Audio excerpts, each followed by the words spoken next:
A condo owner in downtown Toronto just opened their monthly bill, and their maintenance fee is now $1,029 a month. That's not their mortgage, that's not their rent, that's just the fee to stay in the building. And according to data from TREB, that number went up almost 7% in a single year. Here's what's wild about that. The Bank of Canada rate right now sits at 2.25%. Mortgage costs have come down. People expected some breathing room. But the fees? The fees kept going up. In some buildings, they're going up faster than they ever have. And this isn't just one building, one street, or one neighborhood. This is happening across the entire city. And the people who are getting hit hardest are condo owners who bought thinking their biggest cost was the mortgage. Let's break down what's actually happening. Here's the setup you need to understand. In Toronto, when you buy a condo, you pay 3 separate bills every single month: your mortgage, your property taxes, and your maintenance fees. Most first-time buyers focus almost entirely on the mortgage, and that's where things go wrong. According to data from condos.ca updated in early 2025, maintenance fees in Toronto now run anywhere from 60 cents to over $1.50 per square foot every month. For a 700 square foot unit, pretty standard for a downtown one-bedroom, that means you're paying somewhere between $420 and over $1,000 a month, depending on the building. And those numbers have been moving up fast. One condo owner reported their fee jumping from $957 a month to $1,029 in a single renewal cycle, a 6.94% increase in 1 year. That's not gradual. That's a significant hit to a monthly budget, especially when rents in the same buildings dropped 7.1% to an average of $2,632 in January 2025, according to TREB. So let's do that math quickly. If you're a small landlord in a typical downtown building, your maintenance fee alone is eating $700 to $900 a month. Your mortgage is somewhere around $3,000 a month on a typical unit with 20% down.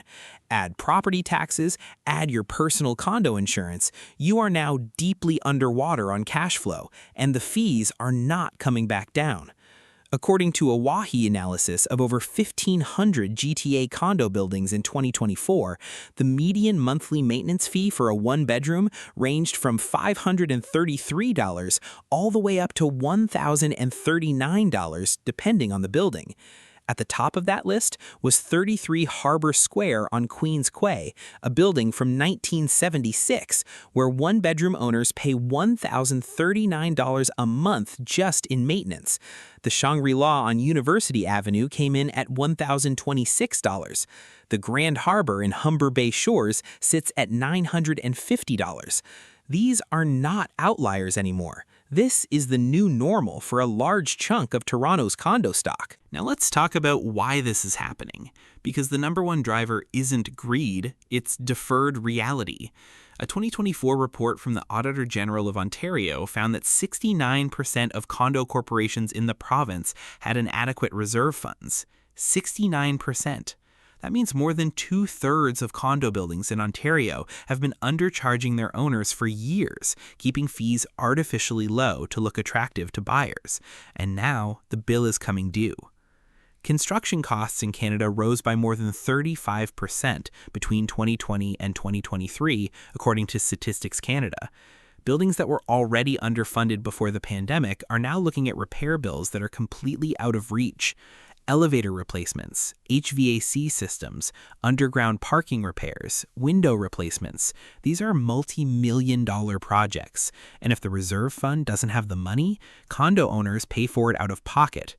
This is called a special assessment, and they are showing up in more and more buildings right now. According to the Ontario Condominium Owners Association, more than 30% of condo corporations in the province were projected to face significant funding gaps by 2025.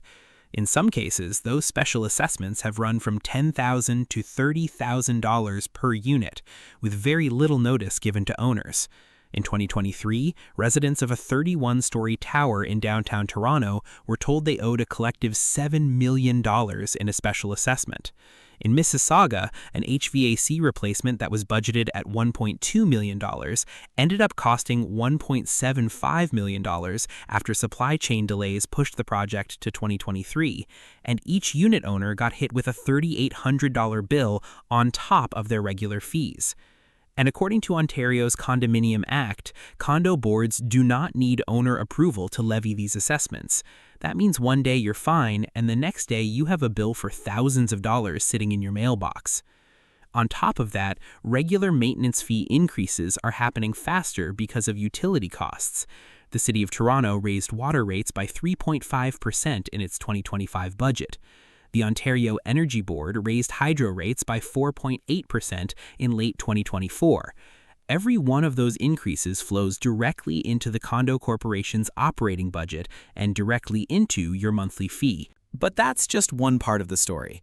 Toronto property taxes have been climbing at a rate that a lot of homeowners weren't prepared for. In 2024, Mayor Olivia Chow approved a 9.5% property tax hike, the largest single-year increase since amalgamation. In 2025, another 6.9% hike followed. That's a cumulative increase of 16.4% in just 2 years. According to data from the City of Toronto, the residential property tax rate for 2025 sits at 0.754087% of assessed value, combining a 5.4% municipal increase and a 1.5% city building fund levy. For a condo assessed at $800,000 based on 2016 valuations, which is what the city still uses because MPAC hasn't updated assessments, that works out to roughly $6,000 per year in property taxes. Add that monthly onto everything else, and you're looking at another $500 a month. Now, for 2026, the city proposed a 2.2% increase, much softer than the last 2 years, and CBC News confirmed that Mayor Chow confirmed it in January 2026 ahead of the October municipal election, so that's some relief. But the damage from 2024 and 2025 is already baked in. And then there's insurance.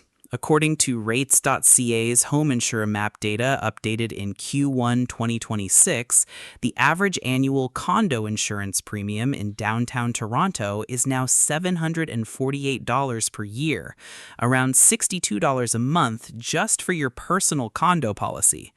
That's on top of the building's master insurance policy, which is already included in your maintenance fees. But here's the issue with the building's insurance. Those premiums have been rising sharply too. Insurers are pricing in water damage risks from aging plumbing, climate-related flooding, and older infrastructure.